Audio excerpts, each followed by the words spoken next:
Bueno, regresamos en este rumbo de la mañana y nos acompaña en esta ocasión nuestro tercer invitado del día de hoy. Hoy hemos tenido una agenda cargada, pero no es para menos por la importancia del análisis del discurso del presidente y sobre todo porque el rumbo de la mañana busca la pluralidad y la apertura a todos los actores preponderantes del sistema. Ya hablamos temprano con el senador del PRM de la provincia de Santo Domingo, el señor Antonio Taveras. Estuvo Natanael Concepción, miembro de la Dirección Política de Fuerza del Pueblo, y ahora nos acompaña el hermano y amigo Gadis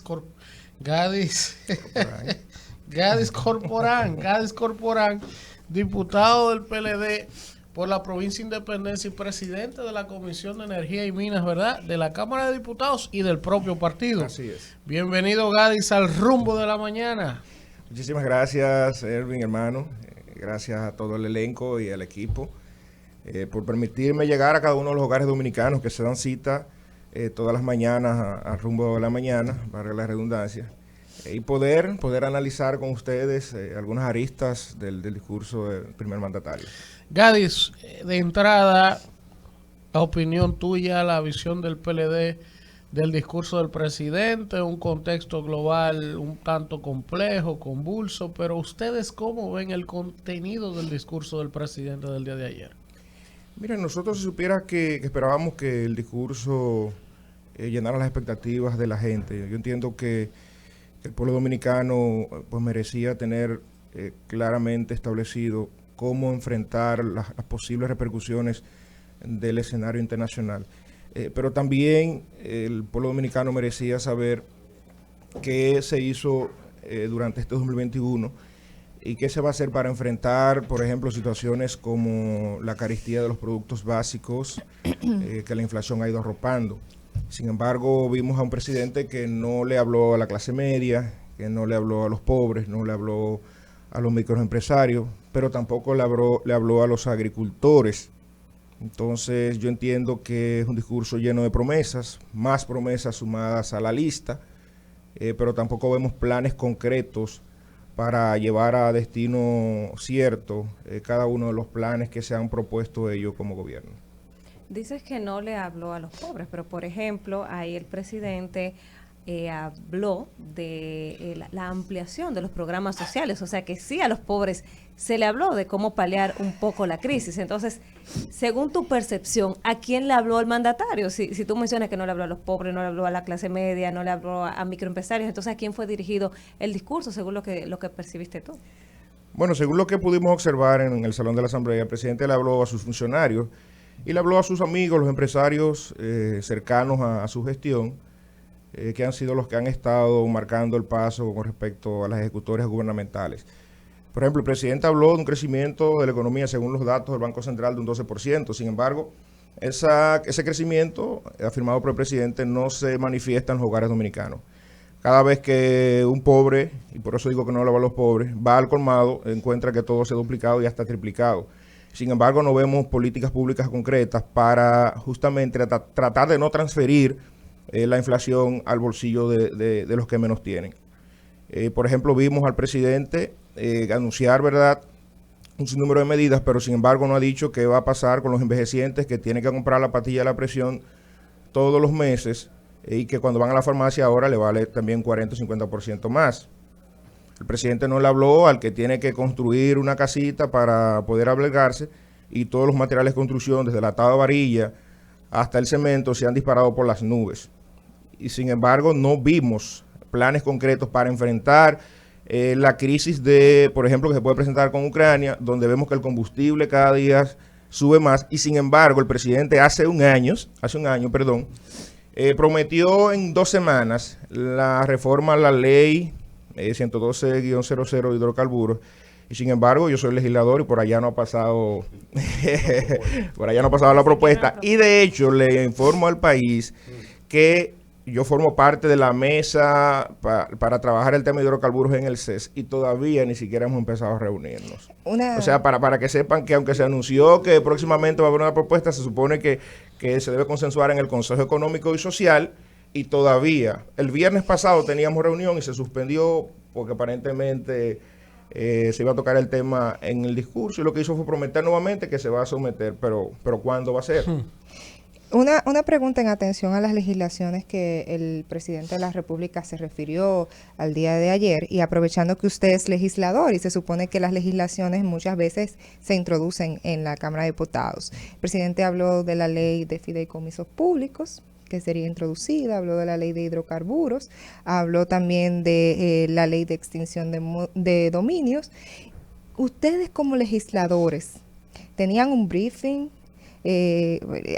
Tenían ahí el rumor de que iba a llegar esa pieza, porque el presidente de la República habló de que en esta semana sería introducido. Entonces, ¿ustedes están manejando esos temas o no? La ley de extinción de dominio no ha llegado a la Cámara de Diputados, pero sí es importante saber y recordarle al país que la ley de extinción de dominio fue trabajada por legisladores del PLD y una propuesta del Partido de la Liberación Dominicana, aunque no pudo ser aprobada, pero sí se estuvo ventilando en el Senado, pero no ha llegado a la Cámara de Diputados.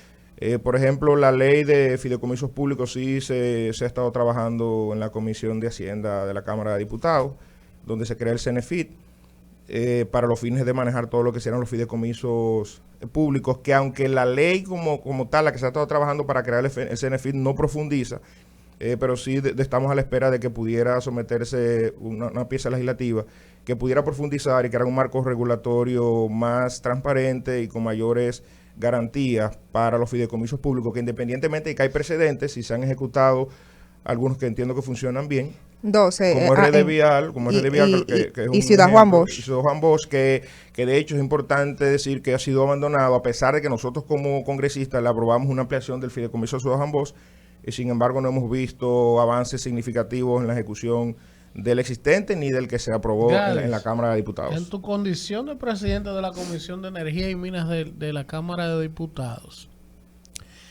yo veía y decía más temprano en mi comentario que el presidente se refirió ayer al tema eléctrico en el discurso, pero lo que nos habló fue de ampliar la matriz de generación. Habló de unas plantas que se van a construir para el sector privado, que no me quedó muy claro cómo es que va a ser eso, pero no me habló de la tarifa eléctrica, que es lo que al final a la gente más le importa, porque es lo que tiene que ver día tras día, aumentarse mes tras mes, fruto de un supuesto pacto eléctrico, pero que en el contexto de crisis global que hay, yo creo como que pudo haberse dicho ahí, miren, habíamos hecho un acuerdo para aumentar la tarifa cada 3 meses, pero la gente no aguanta esta vaina, vamos para eso hasta nuevo aviso. ¿Qué fue lo que el presidente planteó desde el punto de vista de la generación y cómo ustedes ven como PLD ese tema de la parte eléctrica y el manejo del sistema eléctrico nacional? Luis, si supiera que lo cierto es que cada trimestre este gobierno se ha planteado y lo está ejecutando aumentar o aumentar la tarifa eléctrica o eliminar la indexación de la tarifa o el subsidio. Y como siempre, se asume el pretexto de otros, en este caso que el pacto eléctrico. Pero el pacto eléctrico también establece que los gastos operativos de las distribuidoras deben disminuirse. Y sin embargo aumentaron de 16 mil millones de pesos al año a 18 mil. Entonces lo que vemos es un gobierno que quiere transferir las ineficiencias del sector al bolsillo de los que menos tienen, porque la carga pesada siempre la cargan los pobres y la carga la clase media. Entonces, cuando el presidente habló, por ejemplo, de una licitación que lo anunció el 27 de febrero pasado, ahora vuelve y lo repite, se refiere a la contratación de 800 megavatios de gas natural para Montecristi en la Bahía de Manzanillo. Sin embargo, es bueno que el pueblo sepa que ese es un proyecto desarrollado, planificado y casi licitado por el PLD. El PLD, de hecho, dejó los pliegos de condiciones listos, que por la transición gubernamental no se ejecutó. Y cuando tú analizas 4 ejes que él mencionó en el discurso sobre trabajar un tema de transmisión y demás, no hay propuestas concretas porque no tienen un plan en ese sentido y están ejecutando lo que encontraron. Una preguntita en relación al tema de vivienda feliz, que también fue una de las promesas que hizo el presidente el 27 de febrero anterior, y ayer pues justamente también lo planteaba. 30,000 viviendas. De esas 30,000 viviendas... 45,000 lo ofreció. Sí, pero el año pasado fueron 30.000. O sea, de esas 30.000 viviendas, ¿cuántas se han construido? El presidente de la República le pasó un documento presupuestando esas edificaciones. ¿Qué ha pasado con eso? Porque Mira, hizo referencia, pero no sí, mencionó. sí, lo cierto es que cuando se tocó el tema de vivienda en la asamblea, los discursos faltaron, se ausentaron. Y veíamos la bancada del PRM muy eufórica cuando el presidente se dirigía. Sin embargo, fue notorio que no hubo aplausos y es justamente porque ha sido un fracaso el tema del desarrollo inmobiliario de viviendas ofrecidas por el primer mandatario, que de hecho prometió un promedio anual de 11.000 viviendas y sin embargo se ha ejecutado menos del 5%. En algunos medios de comunicación hemos visto, inclusive se citan, que apenas 95 viviendas en el año 2021 pudieron ser entregadas bajo las condiciones que el presidente anunció. Pero lo cierto es que cuando uno analiza las ejecutorias y lo presupuestado por el gobierno del PRM, vemos que los gastos corrientes del gobierno se han disparado y sin embargo la inversión ha disminuido. El gasto de capital, como dicen los economistas, ha disminuido y por ende eso se evidencia en proyectos, por ejemplo, como el de las viviendas, en obras de infraestructura que él prometió y no ha cumplido. 7 de cada 10 obras que prometió no se han cumplido, independientemente de que nosotros, que somos opositores, pero opositores con una oposición constructiva, le aprobamos a unanimidad en la Cámara de Diputados un proyecto de ley de obras inconclusas. De esas 494 obras que el presidente anunció, casi el 80% estaban en ese proyecto de ley de obras inconclusas, que fueron iniciadas por el PLD y por un sinnúmero de situaciones legales y administrativas no se habían podido culminar, y se creó un proyecto de ley por parte del Poder Ejecutivo. Nosotros la aprobamos a unanimidad porque creemos en la continuidad de Estado y sin embargo más de la mitad de esas obras aún ni siquiera se ha retomado el curso. Y es importante que el pueblo dominicano lo sepa. Esa es la verdad de las cosas, de una manera transparente. Víctor. Yo veo el tema, quería seguir la línea de Elvin con respecto a lo anunciado por el presidente de 2.093 megavatios nuevos con capital privado sin la inversión de un solo peso por parte del Estado Dominicano. Yo he sido un crítico acérrimo en Punta Catalina por el mecanismo, la forma en que Danilo Medina lo hizo como presidente, y segundo, por la generación, el tipo de combustible de generación. Ahora bien, lo que siempre hay que resaltarle al presidente Medina es el hecho de que eso fue un instrumento para bajar los costos de la energía y mantener estable el sistema. Entonces, vemos que en noviembre suben la tarifa. Y luego que suben la tarifa, vienen y fideicomisan Punta Catalina para que le sea más rentable la venta de energía.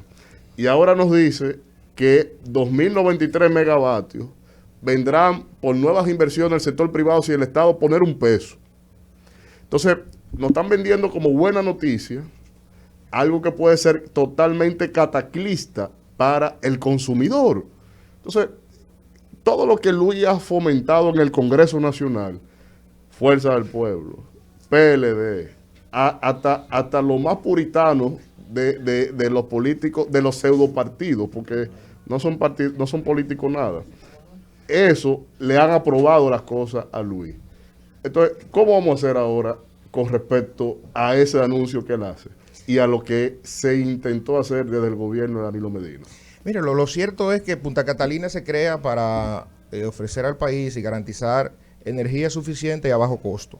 De hecho, Punta Catalina es quien establece los costos marginales de generación base. O sea, Punta Catalina logró que se redujera el costo de generación de 14 centavos de dólares a 7 centavos de dólares. Esa es la realidad. Ahora, ¿qué ha pasado y qué ofreció el gobierno del PRM y no ha cumplido? Las pérdidas eléctricas, por ejemplo, el PLD las bajó de un 35 a un 27, sin embargo ahora volvieron a un 37 y subiendo. En el caso de DS están por encima de un 50% las pérdidas en esa distribuidora de electricidad, luego de asumir el PRM las riendas del Estado. Y se supone, y ellos inclusive prometieron que iban a invertir para reducir las pérdidas a un 20% como se establece y se espera para justamente ir disminuyendo el costo económico que se representa el sector eléctrico para las arcas del Estado, que son aproximadamente, aproximadamente $1.000 millones al año. Independientemente de que Punta Catalina, lo repito, abarató los costos y logró que se migrara de una matriz de generación a fuel oil y derivados del petróleo, que es muy costosa, a gas natural, que eso es lo que ha pasado con los 800 megavatios que el sector privado cambió la matriz. Ahora, cuando el presidente habla como un gran logro de que el gobierno invierta o no en el sector eléctrico, es que eso depende del punto de vista que se vea.